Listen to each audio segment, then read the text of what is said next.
I'm excited to be here to talk about zero trust.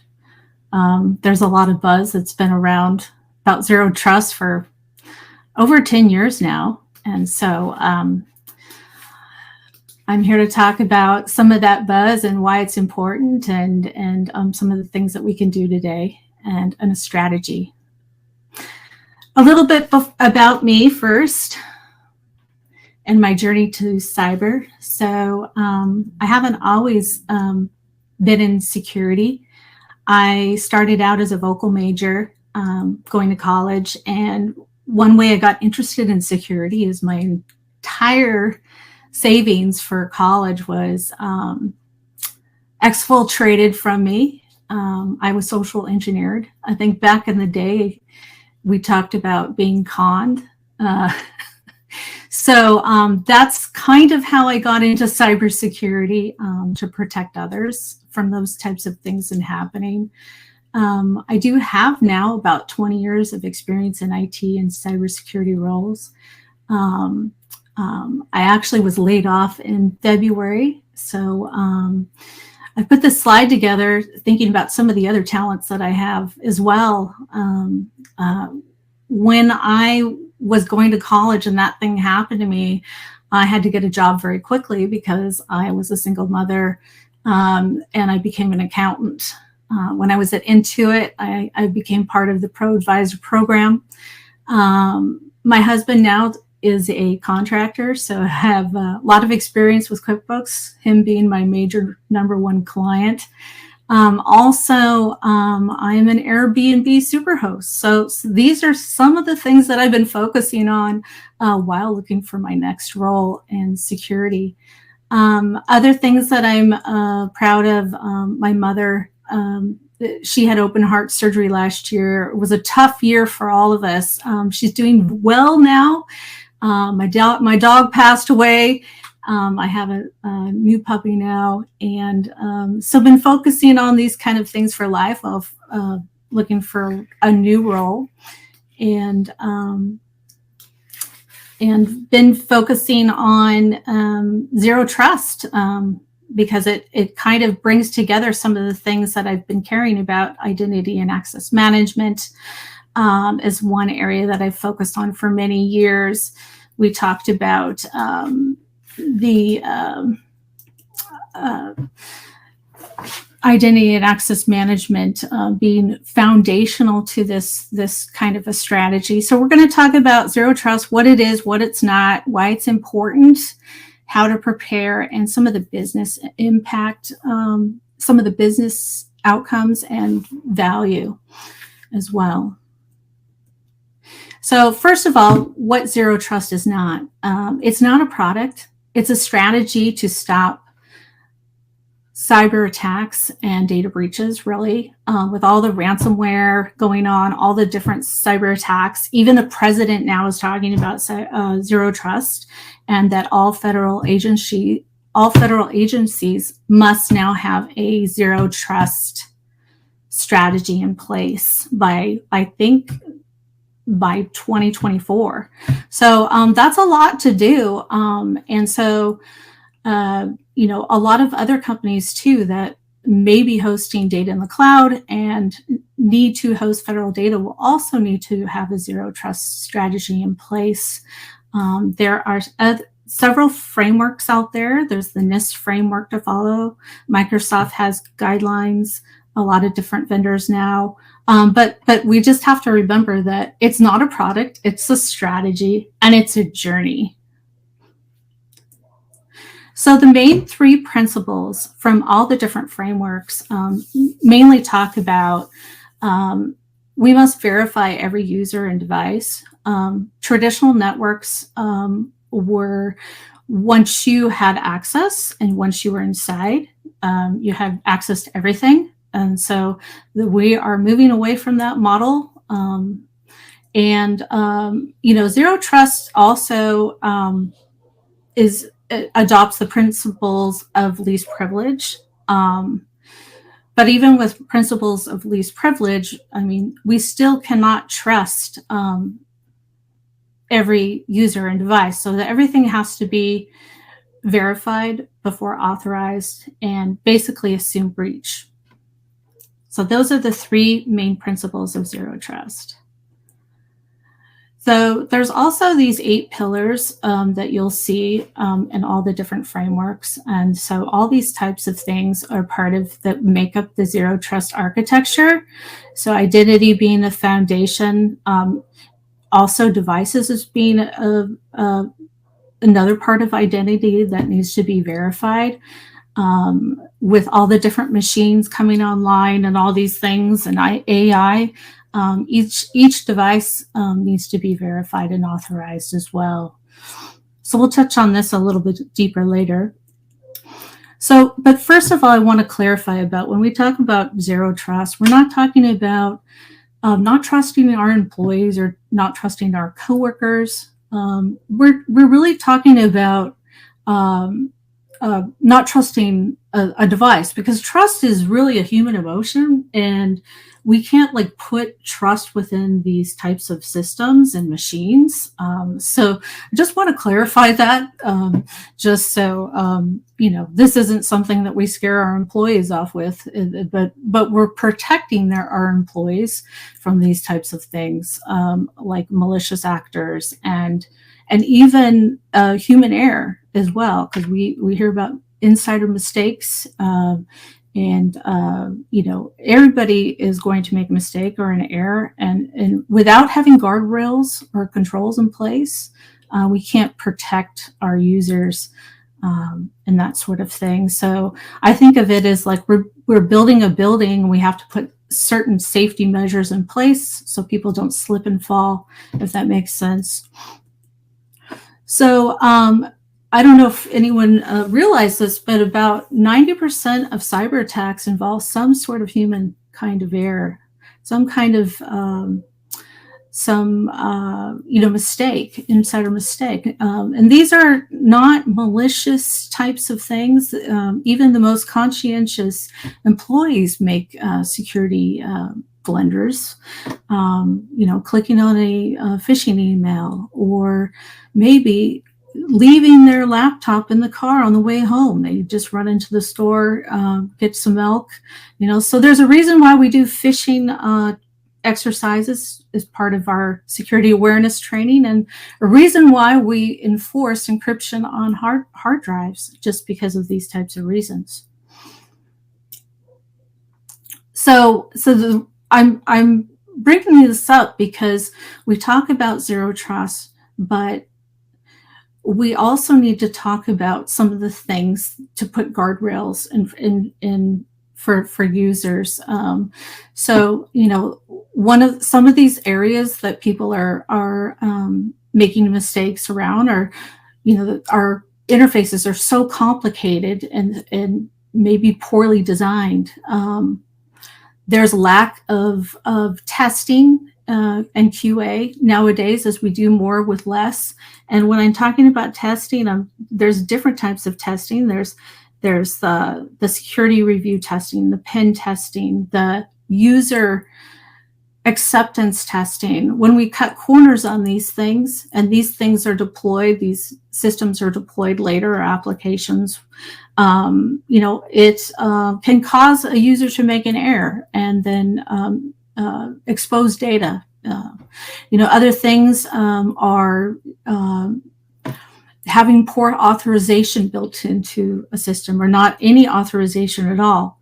You know, I remember one day hearing from a user back in the day, hey, you know, my system is corrupted. I clicked on this one thing and it like destroyed my entire application, or my Word document, or whatever.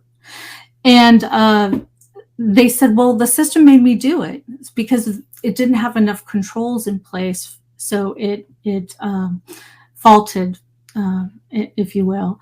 So these types of things have to be considered as well, as far as zero trust, and think of it as safety and that sort of thing, and these guardrails for users.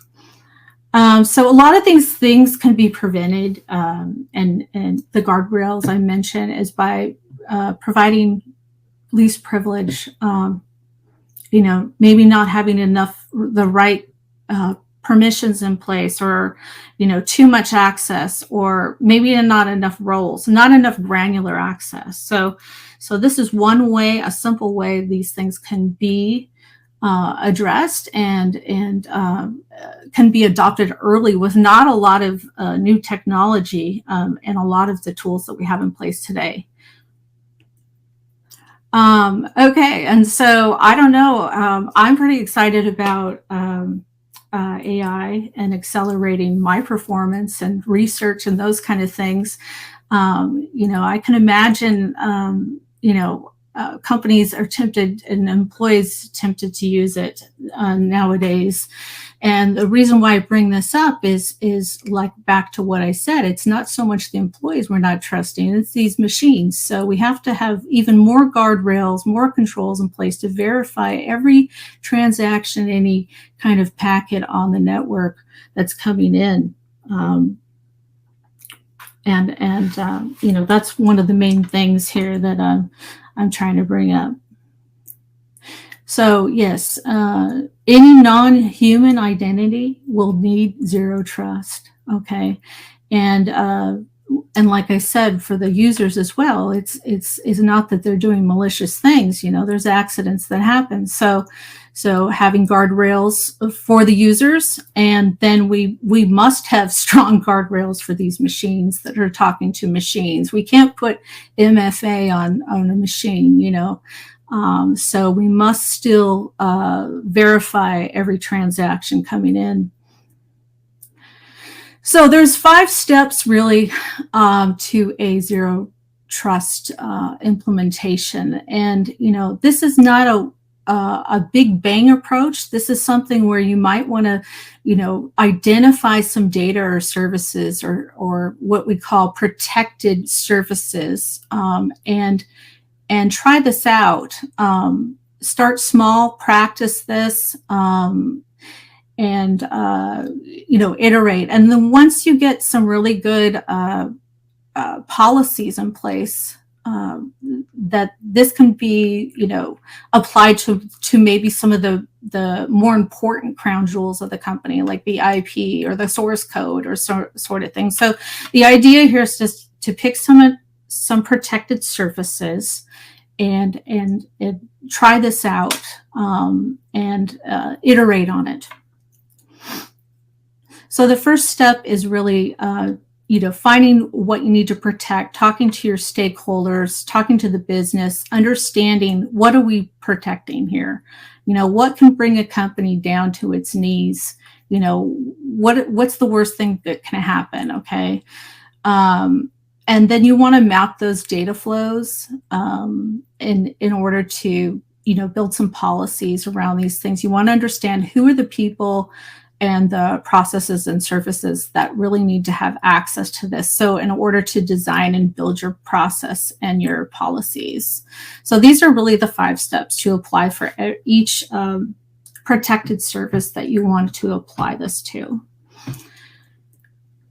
Now, CISA came out with a really good maturity model.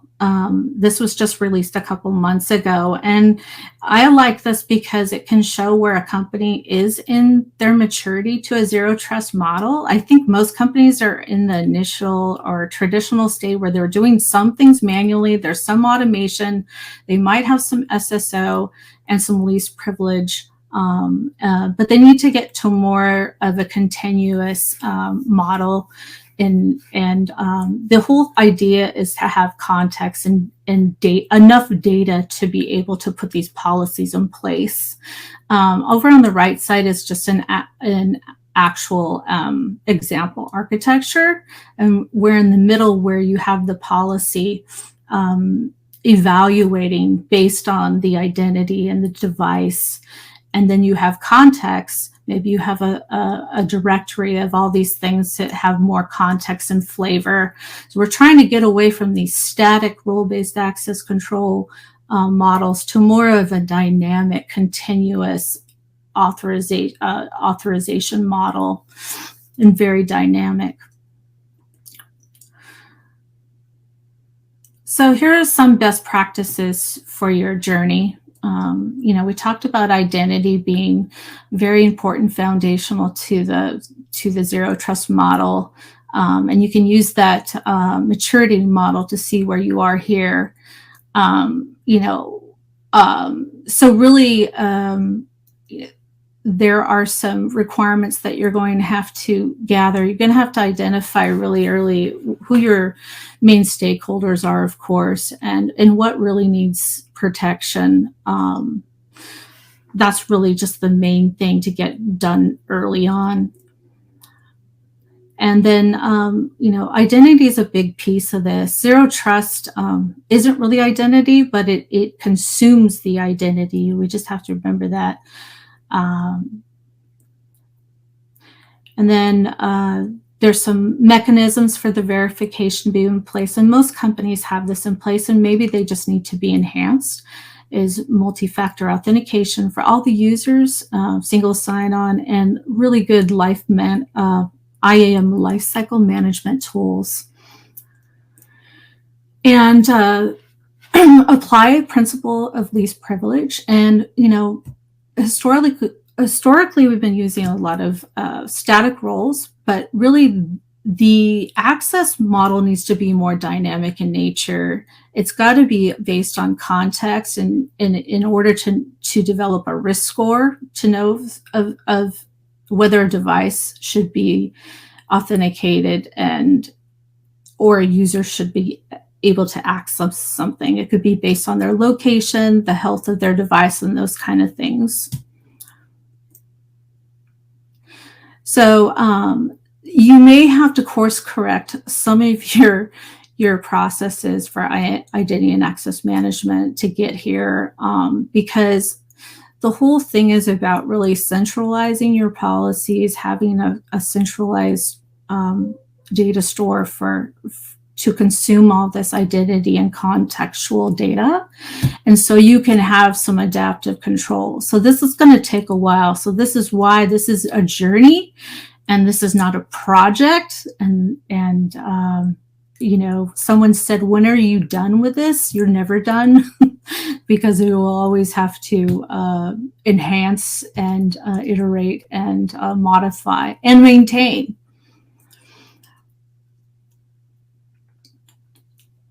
So endpoint security is also going to be very key into this, in how you manage your devices and the endpoint protection, and remediate any vulnerabilities that come about. And so the endpoint management will be also very key. And some of these things are already probably in place in your company.